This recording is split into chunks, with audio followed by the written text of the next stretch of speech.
भारत और इटली के बीच पिछले कुछ वर्षों में संबंध तेजी से मजबूत हुए हैं, लेकिन मई 2026 में दोनों देशों ने व्यापार, रक्षा, समुद्री सुरक्षा, तकनीक, शिक्षा, कृषि और ऊर्जा जैसे क्षेत्रों में सहयोग को और अधिक गहरा करने की दिशा में कई बड़े समझौते और योजनाएं तैयार की हैं।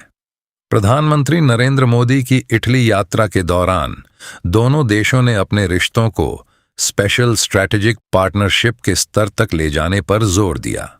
इटली की प्रधानमंत्री जॉर्जिया मेलोनी ने कहा कि भारत और इटली के संबंध अब एक निर्णायक चरण में पहुंच चुके हैं और दोनों देश तेजी से नए आर्थिक और रणनीतिक सहयोग की ओर बढ़ रहे हैं।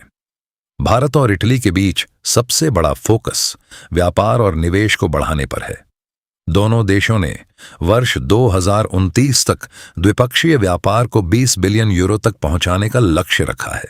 वर्तमान में दोनों देशों के बीच व्यापार लगातार बढ़ रहा है और इटली यूरोपीय संघ में भारत का एक महत्वपूर्ण व्यापारिक साझेदार बन चुका है।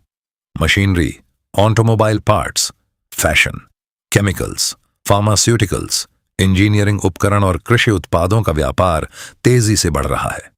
इटली की कई बड़ी कंपनियां भारत में निवेश बढ़ाने की तैयारी कर रही हैं। वहीं भारतीय कंपनियां भी इटली के बाजार में अपने कारोबार का विस्तार कर रही हैं। दोनों देशों के बीच तकनीक और विनिर्माण क्षेत्र में भी बड़े समझौते हुए हैं। मेक इन इंडिया और इटली की उन्नत मैन्युफैक्चरिंग क्षमता को जोड़ने पर विशेष ध्यान दिया जा रहा है। मशीन टूल्स, रोबोटिक्स, ऑटोमेशन और हाई प्रिसिजन इंजीनियरिंग में इटली की विशेषज्ञता को भारत के औद्योगिक विकास के साथ जोड़ा जा रहा है। हाल ही में आयोजित IMTEX 2026 में इटली ने भारत के साथ मैन्युफैक्चरिंग सहयोग को और मजबूत करने की घोषणा की थी। इससे भारत में नई फैक्ट्रियां, तकनीकी साझेदारी और रोजगार के अवसर बढ़ने की संभावना है। रक्षा क्षेत्र में भारत और इटली के बीच इस समय सबसे महत्वपूर्ण प्रगति हुई है। दोनों देशों ने 2026 से 27 के लिए बायलैटरल मिलिट्री कोऑपरेशन प्लान यानी द्विपक्षीय सैन्य सहयोग योजना पर सहमति बनाई है। इस योजना के तहत भारतीय और इतालवी सेनाओं के बीच संयुक्त अभ्यास, प्रशिक्षण, सैन्य अधिकारियों का आदान प्रदान और रक्षा तकनीक में सहयोग बढ़ाया जाएगा। भारत के रक्षा मंत्री राजनाथ सिंह और इटली के रक्षा मंत्री गुइडो क्रोसेट्टो की बैठक में दोनों देशों ने रक्षा उद्योग में संयुक्त उत्पादन और सैन्य उपकरणों के सह निर्माण पर भी चर्चा की। भारत और इटली समुद्री सुरक्षा को लेकर भी एक दूसरे के करीब आ रहे हैं। हिंद महासागर क्षेत्र और भूमध्य सागर में बढ़ती भू राजनीतिक चुनौतियों को देखते हुए दोनों देशों ने समुद्री सहयोग बढ़ाने पर सहमति जताई है। भारतीय नौसेना और इटली की नौसेना के बीच सूचना साझा करने, समुद्री निगरानी और सुरक्षा अभ्यासों को बढ़ाया जाएगा। भारत के गुरुग्राम स्थित Information Fusion Centre Indian Ocean Region के माध्यम से दोनों देशों के बीच समुद्री गतिविधियों की जानकारी साझा की जा रही है। इससे समुद्री व्यापार मार्गों की सुरक्षा मजबूत होगी। रक्षा उद्योग के अलावा जहाज निर्माण क्षेत्र में भी दोनों देशों का सहयोग बढ़ रहा है। इटली की प्रसिद्ध शिप बिल्डिंग कंपनी फिनकैंटिएरी ने भारतीय शिपयार्ड्स के साथ सहयोग बढ़ाने में रुचि दिखाई है।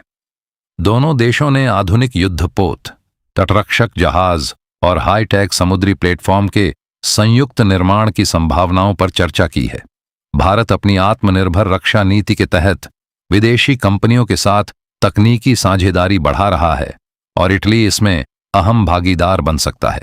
ऊर्जा सुरक्षा और सप्लाई चेन को मजबूत करना भी भारत इटली वार्ता का प्रमुख हिस्सा रहा है। दोनों देशों ने स्वच्छ ऊर्जा, ग्रीन हाइड्रोजन, सौर ऊर्जा और ऊर्जा भंडारण तकनीकों में सहयोग बढ़ाने की योजना बनाई है। यूरोप में ऊर्जा संकट और वैश्विक आपूर्ति श्रृंखला की चुनौतियों के बीच भारत और इटली वैकल्पिक व्यापार मार्गों और सुरक्षित सप्लाई नेटवर्क पर काम कर रहे हैं। इसी दिशा में भारत मध्य पूर्व यूरोप आर्थिक गलियारा यानी IMEC परियोजना को दोनों देशों ने विशेष महत्व दिया है। यह परियोजना भारत को यूरोप से तेज और सुरक्षित व्यापारिक संपर्क प्रदान कर सकती है। शिक्षा, रिसर्च और छात्र आदान प्रदान में भी दोनों देशों ने सहयोग बढ़ाने का फैसला किया है। इटली में भारतीय छात्रों की संख्या लगातार बढ़ रही है और दोनों देशों के विश्वविद्यालय रिसर्च प्रोजेक्ट्स पर साथ काम कर रहे हैं। विज्ञान और तकनीक, कृषि अनुसंधान, अंतरिक्ष तकनीक और नवाचार के क्षेत्रों में नई साझेदारियां बनने की संभावना है। भारतीय छात्रों और पेशेवरों के लिए इटली में अवसर बढ़ाने हेतु पहले से लागू माइग्रेशन एंड मोबिलिटी एग्रीमेंट को और प्रभावी बनाने पर भी चर्चा हुई है। कृषि क्षेत्र में भी दोनों देशों के बीच नई योजनाएं बन रही हैं। आधुनिक कृषि तकनीक, फूड प्रोसेसिंग, डेयरी उद्योग और जैविक खेती में इटली की विशेषज्ञता का लाभ भारत को मिल सकता है। दोनों देशों ने खाद्य सुरक्षा और टिकाऊ कृषि प्रणाली विकसित करने पर भी सहमति जताई है। प्रधानमंत्री मोदी की यात्रा के दौरान कृषि और खाद्य सुरक्षा से जुड़े कई मुद्दों पर चर्चा हुई।